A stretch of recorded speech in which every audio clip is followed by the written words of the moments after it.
This is the Elgato Wave Neo microphone, and it's a part of a suite of products aimed at beginners, and it's also Elgato's first budget lineup of products. So in this series of videos, I'm going to be taking a look at this range of streaming gear and letting you know what I think and what the overall quality and ease of use is like when it comes to integrating it into your live streams and your video productions. So let's get on with it. Before we start today's video, Elgato did send me this suite of products, but they haven't paid me to do this review. They don't get a chance to see the videos before they're published, and they don't have any input in what I say. So my opinions are completely 100% my own. So first impressions of this little mic is that the sound quality is quite good, but the overall sensitivity of it might be an issue for some users. And what I mean by that is you have to get the microphone quite close to your mouth to get some decent levels out of it. Now the good news is if you use the Wave Link software, as we can see down here, you can actually control this Wave Neo mic with it. So with that you can add things like compression and other effects that will boost the sound and overall quality of this mic. But right now what you're hearing is the mic in its raw format. There's no processing on here at all, directly going into the computer, and whatever you're hearing is whatever is being picked up by the mic. So any extraneous noise and things like that aren't being filtered out.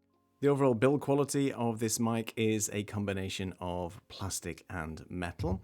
I'm going to pick the mic up gently. The base and the riser of this mic are both metal construction, and the capsule itself, which incidentally is a condenser capsule, which means it's a little bit more sensitive to picking up your voice compared to a dynamic microphone, is all plastic. But that's about it in terms of how this microphone is constructed. This really is a no-frills microphone aimed at the beginner or somebody that's just starting off the video production. It does have a mute control, which I'll show you right now.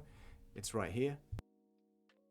It's a capacitive mute control, which means it's very sensitive. If you scrape it with your finger, you can actually mute yourself. And on the back of the microphone, there is a 3.5mm jack plug, specifically for plugging in your headphones. So you can actually monitor what's going on in your stream or your recording through this setup.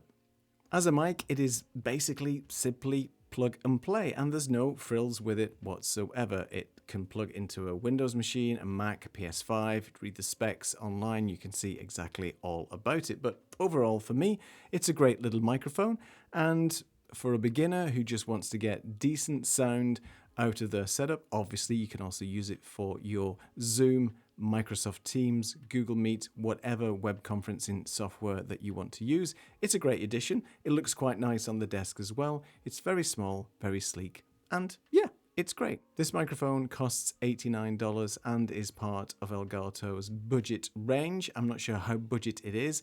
Are there better $89 microphones on the market that you'll get a better sound out of?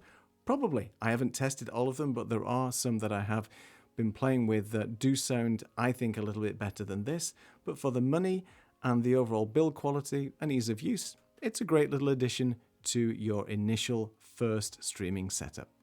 Let me know in the comments if you have got one of these microphones or considering buying them, and stay on the playlist because there are other videos coming up now from the Elgato Neo range.